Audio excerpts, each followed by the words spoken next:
Good evening, Sint Maarten. Today will be the first time that we are going to broadcast a radio program called You Are Sint Maarten. The host of this program will be me myself. As you know, I'm Dr. Marcelina. I'm working all since 1999 as a surgeon in the Sint Maarten Medical Center. And as you know, recently I founded a new political movement called URSM, being Unified Resilient Sint Maarten Movement. Initially, I thought we have to do more than only being a political party that is busy in contact with the people of this country just a few months before election. So I decided I'm going to start a Unified Resilient Sint Maarten movement, but I would like to be day in, day out, on a weekly basis, in contact with the people of this country. And we from the URSM decided that we're going to start with a radio program, and we decided to call this radio program we decided to call this radio program You Are Sint Maarten, because we really believe that all citizens of this country should be involved in a way that they feel indeed that they are forming part of this nice country called Sint Maarten. In this weekly program, we will have current issues discussed, actualities will be discussed, general matters will be discussed, and we will also have the possibility to invite special guests that are experts to help us discuss certain topics that is really interesting for the people of this country. Coming back, we decided we're going to start with this URSM. What is actually this URSM? This URSM, as I told you, is the Unified Resilient Sint Maarten Movement. It's a political party, but I decided we are not going to call it a party, we're going to call it a movement, because we do believe it has to express dynamics, it has to give the impression that we are constantly on the move, and by calling it a party, it will always represent the traditional way of looking at political parties, and to give him the dynamics of a movement constantly on the move, we decided we're going to call it the Unified Resilient Sint Maarten Movement. Actually, we founded this party and we presented this party on the 10th of October 2021 to the people of this country. We signed the deed of the Articles of Incorporation were signed on the 10th of October 2021. As you know, the 1010 is historically a very, very important day for country Sint Maarten. It's actually a constitution day, and we decided symbolically we wanted per se to inaugurate this party on 10-10-10. That is actually a very, very important day for country Sint Maarten, having our own constitution, having our own country Sint Maarten as a autonomous country in the Kingdom of the Netherlands. But actually, how did we actually decided that we wanted to start this URSM? As you know, I have been a surgeon, and I'm still a surgeon for the Sint Maarten Medical Center. On the other side, I am very, very committed to this country, and I'm very interested in seeing the development of this country. And seeing the fact that they have an unconditional love for this country, I decided, you know what, we're going to start with a new political movement. First of all, I discussed this with a lot of people that I do think makes sense to have on board of a movement like the URSM. But when I started talking with them, initially my intention was to start a foundation in which we would make some public statements once in a blue moon, just to keep the current government sharp, for us to have a little the idea that the government has to listen to the people of Sint Maarten. But going on every time again, talking with people, explaining them my intention to start a foundation, they told me, Dr. Marcelina, we believe in you and we think we should not start a foundation, but we will start an association. And that is the reason that I decided if we have to start an association, that means that we have to start a political party, because a political party is an association. And that is the reason that the deed of the articles of this association were notarized on the 10th of October 2021, 11 years after Sint Maarten getting the status of a country with its own constitution in the Kingdom of the Netherlands.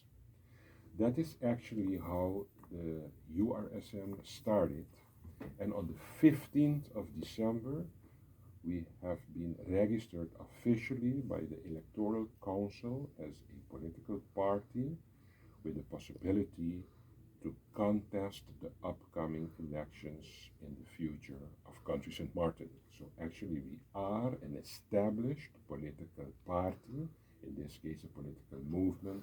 We are registered in the Electoral Council register, so that means that we can compete, we can be part of the upcoming elections, so that people have also the choice when they're going to vote to opt for a political movement, in this case URSM, to be the upcoming party that can be part of parliament and also be part of the upcoming government for country Sint Maarten. Now you can ask yourself, what is this URSM for? What does it stand for? Why does this URSM differs from other political parties? Actually, I do believe that the URSM is a party of inclusion. As you know, that Sint Maarten exists out of 120 different nationalities living peacefully together on this island, actually being an example for the world how 120 nationalities can live peacefully next to each other. Actually, you have to realize though that so many nationalities living with each other do challenge the country identity and the country patriotism. But we from the URSM do believe that the inclusion is a tool to promote a common sentiment of country identity for Sint Maarten. The URSM further has been established to take care of the needs and the hopes and aspirations of the people of this country. I do believe that the URSM stands for governing with principle, for morals, for integrity, for transparency, accountability, and of course with vision. As you know, if you look back how this government, how this country actually has been governed, actually we can conclude that there was a lot of insufficiency or actually a deficiency in vision in what direction we should head with this country.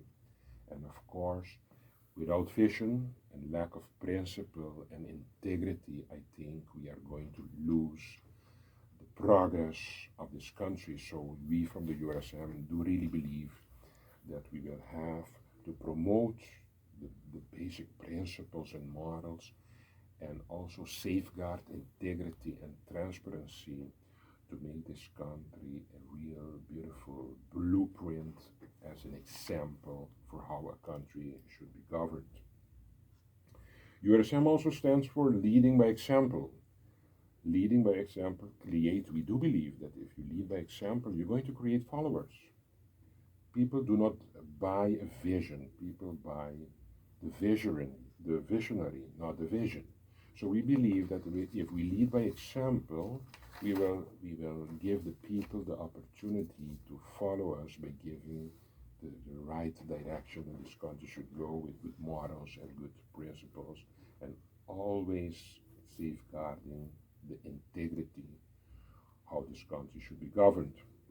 URSM will make sure also, I believe, to guardian against discrimination based on gender, based on nationality, based on culture, race, age, disability, or sexual preference. We do really believe in inclusion of everybody living in this country, and we do not believe in excluding people. We do not believe in excluding certain nationalities. No, we have become a strong country because we have always worked on the formula of including all nationalities, that if you are very critical with yourself, is all those nationalities have contributed with hard work to make Sint Maarten the country that it is today.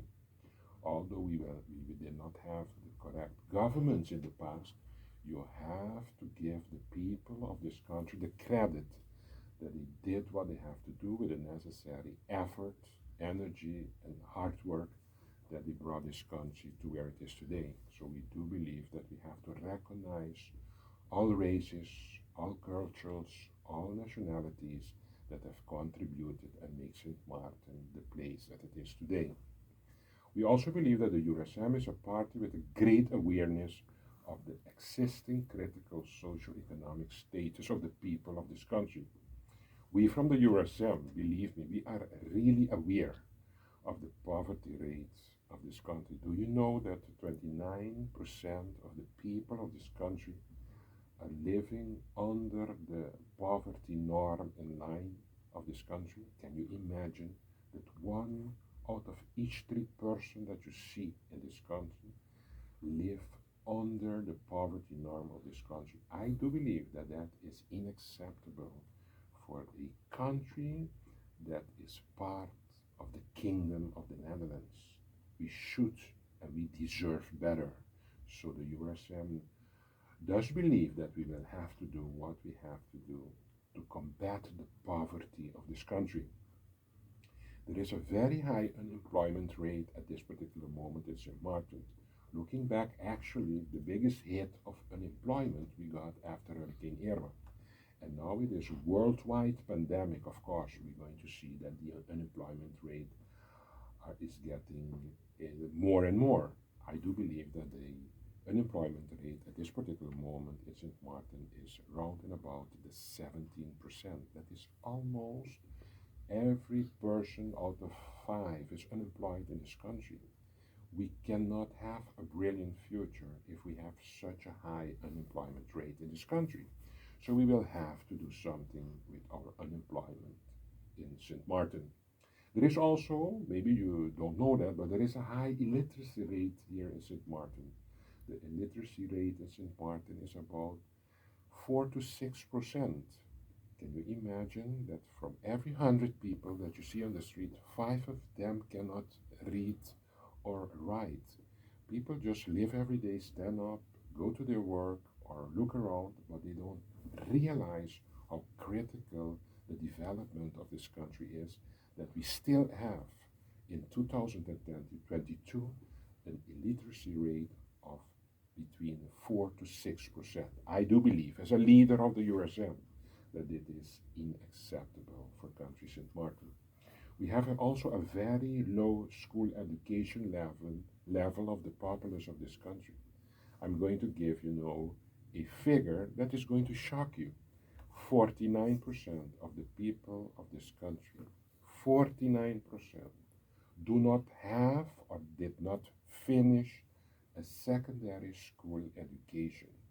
Can you imagine that from every person of the 2 that you see on the streets, average, 1 of the 2 did not have or did not finish a secondary school education in this country? But come on, people, we have to realize that this is alarming if we want to have a prosperous Sint Maarten for tomorrow. So we will have to start now doing something with the education of the people of this country. There is also what is worrying me as a doctor, because that is my daily reality. There is a too high percentage of uninsured people in this country. And that comes, of course, with poverty and unemployment. So we will have to combat poverty and we will have to combat the unemployment to get these people with an income, so at the second place they can afford themselves a healthcare insurance to take care of their health expenses once they have a challenge with their health.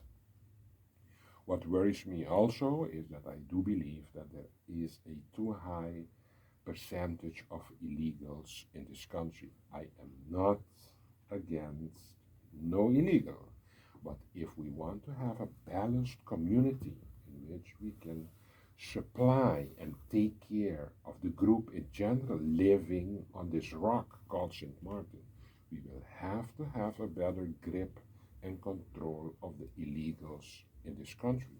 That means that we will have to have our immigration better organized, or border control better organized, so we will have a little bit more control of the group of illegals in this community. Once more, don't misunderstand me. I'm not against illegals.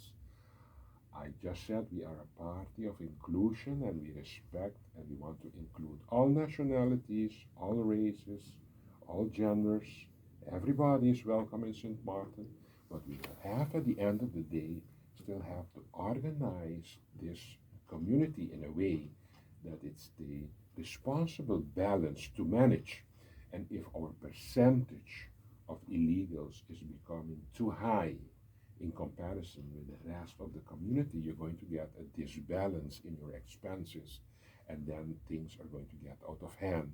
That with your budget of your country, you will not get through to manage this country. So these are, in a synopsis, the idea about why the URSM differs itself from other political parties. I'm still introducing this URSM to you because I do believe it's a new political movement and people will have to get accustomed with our new political movement called the Unified Resilient Sint Maarten Movement. We even thought about a logo. Our logo is a pelican, a flying pelican, and people are asking me every time a day, Dr. Marcelina, can you explain me the logo of this political party? Of course. The logo, as you know, is a flying pelican. So, but why this flying pelican?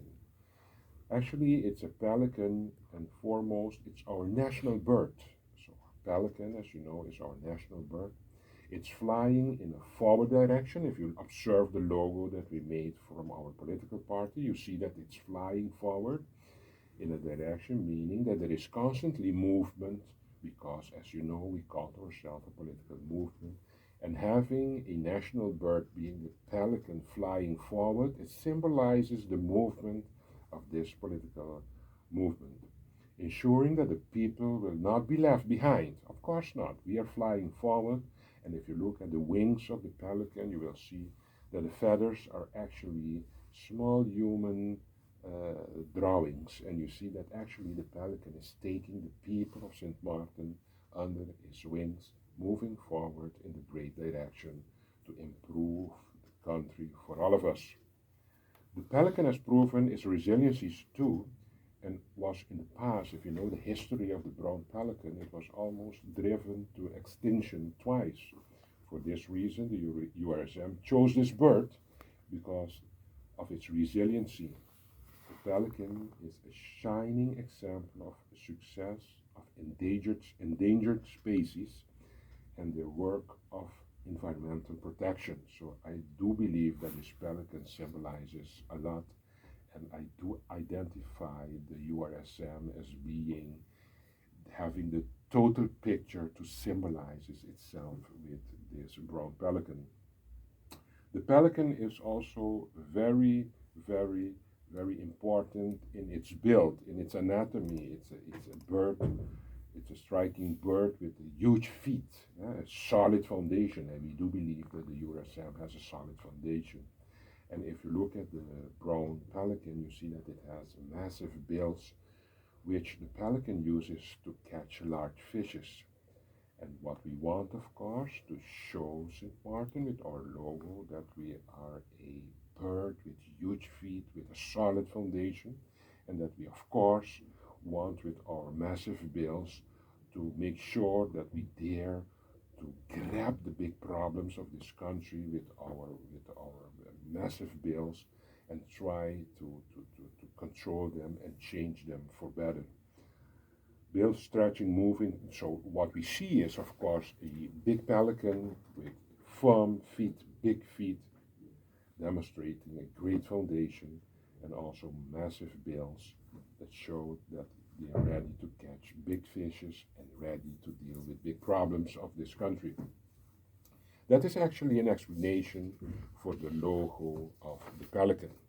A lot of people also are asking me, Dr. Marcelina, in all this confusion of Sint Maarten being part of the kingdom, speaking about future independence or not, terms as autonomy is falling, where is this URSM standing if we talk about the status of this country. Where do we want to see Sint Maarten in the nearby future, or how do the URSM envision Sint Maarten?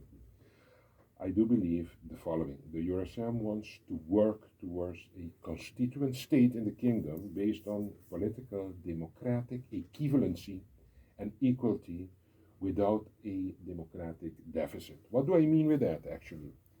Actually, the democratic deficit is something that takes place in the Kingdom Council of Ministers. As you know, for example, now, in the new government that the Netherlands has, we have 20 ministers and 9 state secretaries. And those 20 ministers and 9 secretaries, they join our ministers plenipotentiaries from Curaçao, from Sint Maarten and Aruba. And then all those ministers of the kingdom, they sit together, and that council is the Kingdom Council of the Netherlands. And this Kingdom Council actually takes decisions that concerns us. But what we see, if the 3 ministers plenipotentiary that represent Curaçao, Sint Maarten and Aruba, once they are in a discussion in the council, the Kingdom Council, you see that there are only 3 of them, and to get something approved, you will have to have a majority, and they will never be able, the 3 of them, to control decisions in the Kingdom Council of Ministers in a way that it will always be favorable for the 3 other countries in the kingdom, being Curaçao, Aruba, and Sint Maarten. So we will have to think in the future of a way to try to control and get more say in the Kingdom Council of Ministers in the kingdom. And actually, what the URSM envisions also is a constituent state assuming responsibility and working towards a full-fledged autonomy. But what is now a full-fledged autonomy? What are the pillars of a full-fledged autonomy? We do believe that 7 pillars are important to realize autonomy in a country. And the 7 pillars that I think contributes to autonomy is for you to have a well-organized utility system for the country, a well-organized, stable telecommunication system for the country, a good airport, a good harbor, a good healthcare being also a good hospital, and also a well-organized, promising education. And these 7 pillars are at this particular moment very insufficient in this community, and the URSM do believe that we have to work and we have to fortify these pillars, and once these pillars are stable, are working effectively, I think they're going to serve the autonomy of this country better. And once we are more autonomous, there will be ever in the future space, of course, to think about independence for this country. But our first aim is to make the really autonomous Sint Maarten on paper to become effectively in practice a autonomous country in the Kingdom of the Netherlands. So my nice people, now we're going to have a break, and we'll be back in a few minutes. Second half of this radio program called You Are Sint Maarten. In the first part of this radio program, I introduced myself, as you know, being the surgeon in Sint Maarten and also the political leader of the URSM, the Unified Resilient Sint Maarten Movement. As you know, we are going to be broadcasted weekly, every Wednesday from 6 to 7 on Radio Mix 94.7 FM. The intention of the URSM is always to discuss a topic, a current issue, something informative to educate, to inform the people of this country. And once in a blue moon, as I said, we will have also a guest here with us as an expert to help us discuss certain topics or current issue that is going on in this country. As I said, it has to be informative, and I decided in the second half of this program that I'm going to talk, of course, about our pandemic. We will talk about the pandemic COVID-19. And I want to use the coming time that I have in this program to inform the people of the general details of the COVID-19, but also to specify the details that are especially informative for the local situation in Sint Maarten. Let's start first with the COVID-19. I realize every time again that there is a whole confusion about this COVID because we talk about corona, talk about COVID-19. For clarity's sake, the coronavirus is the microorganism that causes the disease, and the disease name is COVID-19. So the virus that causes the disease is the coronavirus, and once you have the disease that is caused by the coronavirus, that disease is called COVID-19. As you know, it's COVID. So the CO is corona, the VI is virus, the D is for disease, and the 19 is because this disease started in 2019. So in summary, COVID-19, once you talk about COVID-19, you're talking about the disease COVID that is caused by the coronavirus. As of another name for the coronavirus is also the SARS coronavirus 2. You will often see people talk about the SARS coronavirus 2, but it's a synonym for the coronavirus that causes the COVID-19 disease. As a doctor, of course, I would once more like to inform you about the symptoms caused by the COVID-19 and what are the symptoms that you can get once you have the disease, as I explained, the COVID-19 disease. First of all, you can have fever, you can have coughing, you can feel yourself very tired, and you will lose also some taste and some smell. That are very, very typical signs once you have the COVID-19 disease. I repeat, it's the fever, even the cough, it's the tiredness, and it's the loss of taste and smell. Less common symptoms, but can also pertain to this COVID-19 disease, is, for example, a sore throat, or you can have headache. Aches and pains are also very, very manifest in a COVID-19 disease. You can also get diarrhea and you can also vomit. It's also symptoms from a corona disease. A rash of the skin, or a decolorization of the fingers and toes. A rash of the skin. Okay, yeah. Less common symptoms are sore throat, headache, aches and pains, diarrhea and vomiting, but also a rash of the skin, discolorization of fingers and toes can all be signs of a COVID-19 disease. And sometimes you can get very irritated and red eyes too. So the moment you see somebody coughing with some fever, having also, for example, red eyes or irritated eyes, that can be a sign that this patient has the COVID-19 disease. Very serious symptoms of this COVID disease is, of course, the shortness of breath. People have some difficulty with breathing and they become very short of breath. And most of the time, that is a specific moment that people start to look for help at the hospital. Sometimes you can even get a loss of speech, or even you get a little confused. Once you're infected with this virus, you can get very confused that people say, but wait a minute, what is going on with this person? Well, this person is simply infected with the coronavirus, and actually, at that particular moment, the patient is suffering from the COVID-19 disease. Another sign is also the chest pain. There is a term that is often being used, being the incubation time. What is actually the incubation time? The incubation time is the moment that the virus comes in your nose, it just settles in your nose. The moment that it settles in your nose, until you get the first signs and symptoms, that is what we call the incubation time. So actually, for example, Monday at 5 o'clock in the afternoon, the virus enters my nose, and my first symptoms will be, for example, Thursday in the night hours.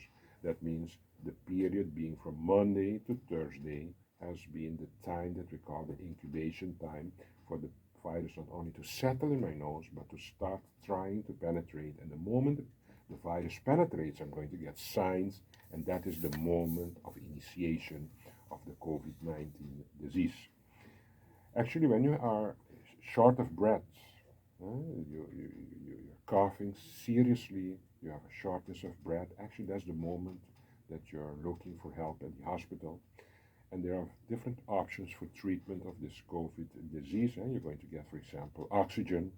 We're going to give the people suffering from the COVID disease anticoagulants because we are scared that their blood is going to clot. And one of the processes that goes on in your lungs is actually that the blood vessels that supply the lungs with blood, those blood vessels are getting clotted with blood clots, and that is where you get an insufficiency in your breathing. Some patients have the indication also to get antibiotics, and we also give standardly steroids to the patients with COVID-19. And the steroids that we give is to control a little the inflammation going on caused by this coronavirus.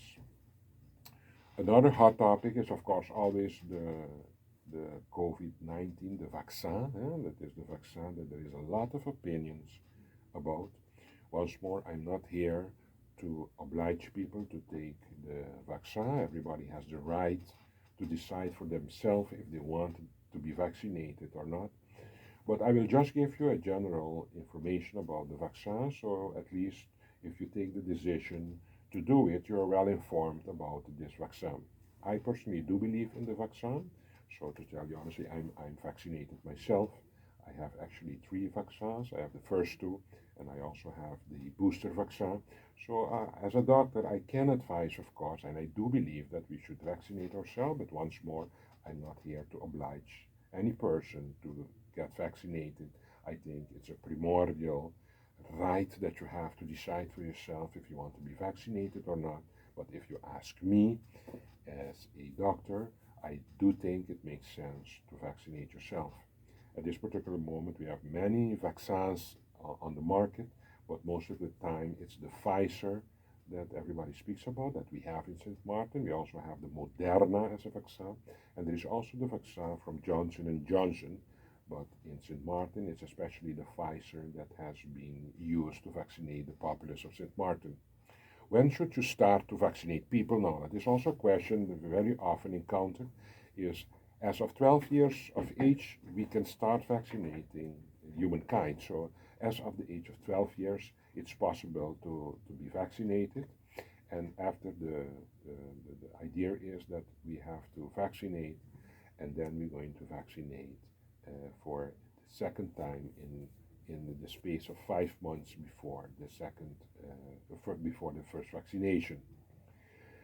After that, you have to make a difference between being fully vaccinated and optimally vaccinated. Fully vaccinated is as of 2 weeks after the second shot, you can consider yourself fully vaccinated. So once you have the 2 shots, after 2 weeks after the second shot, you can consider yourself fully vaccinated. And actually, we call people optimally vaccinated once they have included the 3rd booster shot that actually Sint Maarten is busy with at this particular moment. Concerning now this COVID-19 for Sint Maarten, these are what I did just now is just give you some general information about the COVID-19 disease and the coronavirus as a microorganism that causes the COVID-19 disease. The vaccination status on this island, so now I'm going to give you specific information that concerns country Sint Maarten, that you have an impression what is going on with this COVID, specifically for country Sint Maarten. At the first place, at this particular moment, we have almost 28,000 people vaccinated from the 62 registered citizens in this country, so we are about 44% of people of this community that are vaccinated. That is actually not bad. We would like to see the figure go up, of course, the percentage go up, but until now, with all the effort that we did to vaccinate the population of Sint Maarten, we are now at an average of 44% of the community that is vaccinated for this coronavirus. There is something great, good, giving hope for the nearby future, is that we see that there is a pattern of behavior of this virus that it is shifting from a pandemic to an endemic. So why I touch base on these two terms being pandemic and endemic? Because until now we have spoken in the world of alone the term pandemic, but now you're going to see in the media, you're going to more and more encounter the term endemic. So we're going to see now a shift from the behavior from the coronavirus causing not a pandemic, but leaning towards more a status of causing an endemic in the world. But let's define first a pandemic. What is actually a pandemic? A pandemic is actually a presentation of an infection disease occurring on a scale that crosses international boundaries, usually affecting people on a worldwide scale. That is actually what happened until now. So there were no borders. The COVID 19 disease has been all over the world. Borders were not respected. This, this virus was all over the world. And now we see all of a sudden that the shift from pandemic being all over the world is now stabilizing and becoming an endemic. That is actually the direction that the behavior of this virus is going. But what is actually an endemic now? An endemic is an infection. Is actually an infection is being called an endemic in a population when that an infection is constantly maintained at a baseline level. So that means that we see that, for example, in the country Sint Maarten, the community of Sint Maarten, you get a stabilization of the amount of people that are constantly sick. So in the beginning, when this whole coronavirus infection being the COVID pandemic started, you used to see a rush of people going to the hospital, and the amounts were getting more and more that the hospital was getting nervous, being scared not to collapse, as we say, that the healthcare collapses because you cannot handle the growing amount of cases of the COVID disease. So we were very scared in the beginning, and now all of a sudden we see that in general average on a daily basis, approximately between the 8 and 14 patients are occupying a bed in the hospital. In the past, it used to be 20, 22, then it drops to 14, then it goes to 27, and then it goes back to 14. It was very unstable, but showing a trend of increase in the amount of patients occupying a bed in the hospital. Well, now, going to the transition of an endemic, we see that there is a stabilization in the amount of beds that are being occupied by patients infected with the corona disease that have the COVID 19 disease and need treatment. And in this case, we see, as I just said, average between the 8 and 14 people actually on a day base are being treated in our hospital internally because of their COVID 19 disease. Now we have, of course, the Omicron. The Omicron is different than the Delta. The difference between the Delta is that the Delta was more aggressive in its behavior towards the health of the people. It used to make the people more sick, but now we see the Omicron. The Omicron is a virus that behaves better towards the humankind. It is less sick making, as we say. It behaves better. It's less destructive than the Delta variant.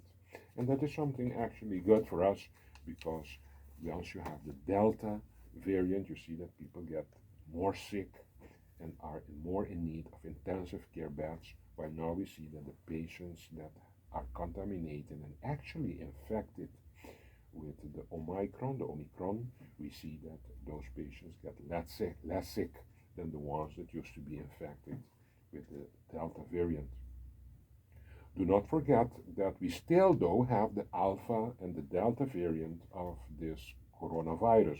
So it's not because we have more Omicron now in our community that means that we do not have the Delta variant anymore. No, that's not the case. We still have the Delta, but the majority of patients now with the COVID-19 disease are infected by the Omicron variant instead of the Delta variant.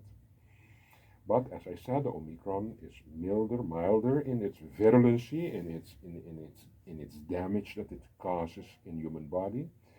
But what we do see is that it's still it can be aggressive disease, especially in patients that are not vaccinated. So still, the fact that we have the Omicron, we see that people can get really sick, and the group of people that we observe that get very sick, although it's with a Omicron variant, it is because these people are not vaccinated. I think it's worth it to mention that the vaccination does give you protection, not for you not to get it, but even if you get it, still we see that the patients that are vaccinated can show more resistance towards the penetration of this Omicron compared with the persons that are not vaccinated. Actually, what we see in general from all the patients admitted in the hospital that needs treatment because they have this COVID-19 disease, of if we look at the average of the amount of people, 70% of the patients that we admit and treat in the hospital, 70% of this group is not vaccinated compared to the other 30% that is vaccinated. So from this 70%, we see that they are also more severely sick than the ones that are vaccinated.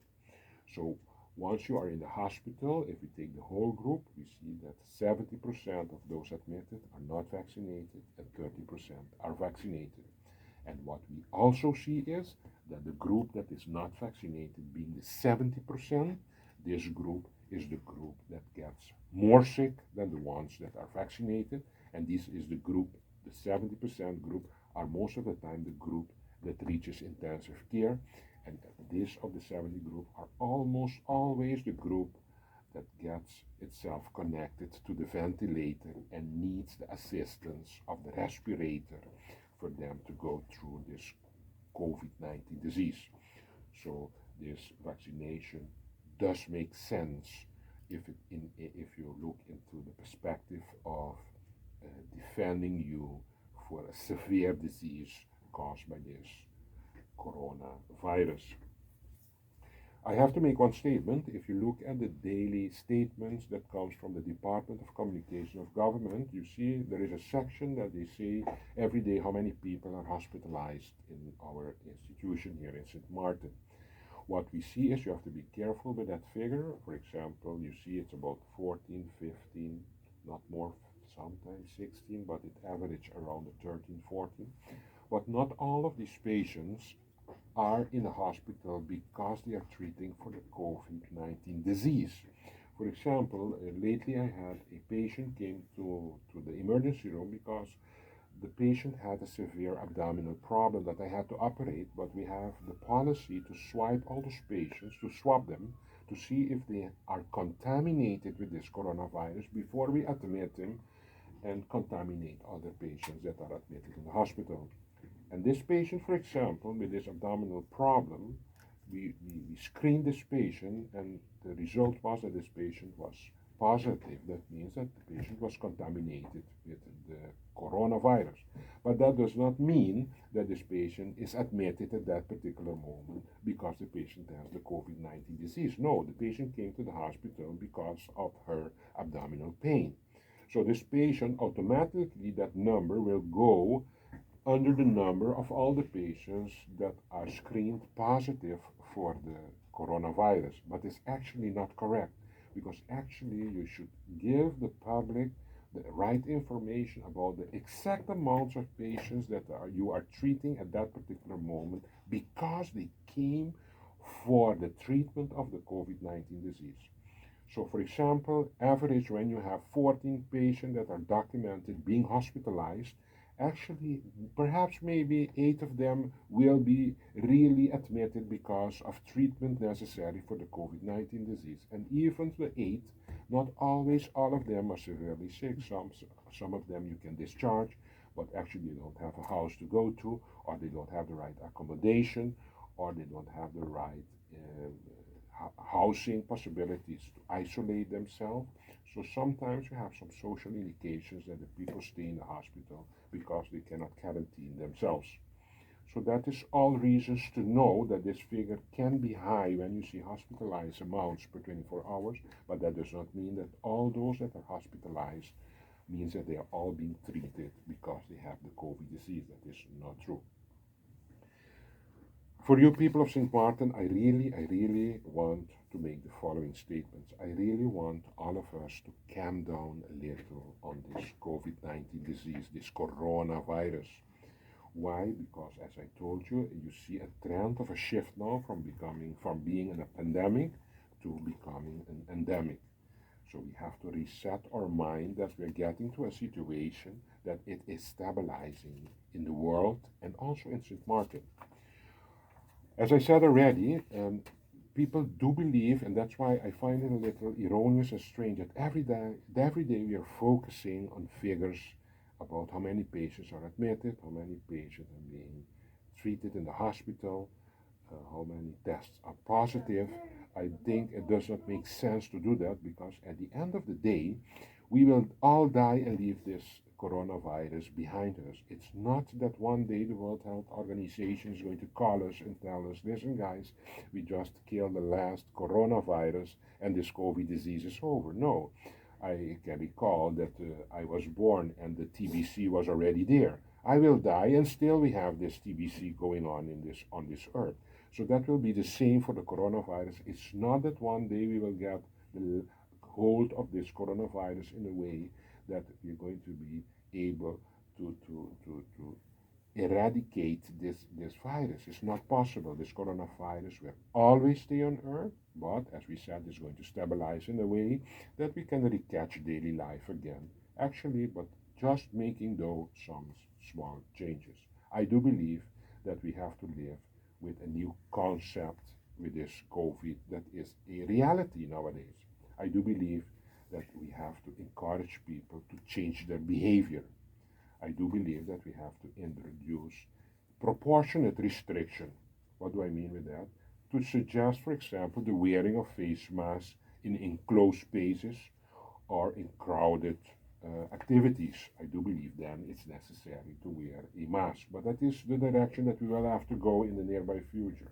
I do believe that we have to continue washing our hands on a regular basis on 24 hours. I do believe we have to do that, but it's a new way of living with a new mindset because it's a reality that we will have to learn to live with this coronavirus that we will never get rid of on this earth.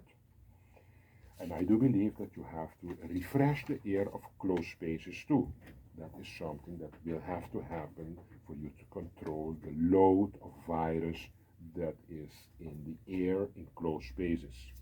And I do believe that people will have to get more often tested. And the moment that have the suspicion that they were in contact with people with the coronavirus or in contact with people that have the disease COVID-19, I think we will shift to a behavior that we take and assume responsibility and get ourselves tested to make sure that we don't contaminate others in our community. It's all about the creation of more responsibility to the individuals in the community. And of course, at the end, if you feel or you know that you have the corona disease or you have been contaminated or you're suffering from the COVID-19 disease, I think you have to assume your responsibility and isolate yourself. That is actually what I would like to tell and inform the people of, of Sint Maarten about the topic of the coronavirus that causes the COVID-19 disease. That is a pandemic, but as I said, is shifting to become a endemic in this country. Ladies and gentlemen, for me it was a big honor to host this weekly radio program once more every Wednesday from 6 to 7. This program will be broadcasted for the people of Sint Maarten. The program will be called, and is, the name of this program is You Are Sint Maarten. And we do believe, as a political party, political movement called You Are Sint Maarten, that this is a way to keep in touch with the people of this country. We from the URSM believe that we have to be constantly in contact with the people of this country, and not only in the time just before elections. URSM especially will exist for the people of Sint Maarten between the elections and not only in the time of the elections.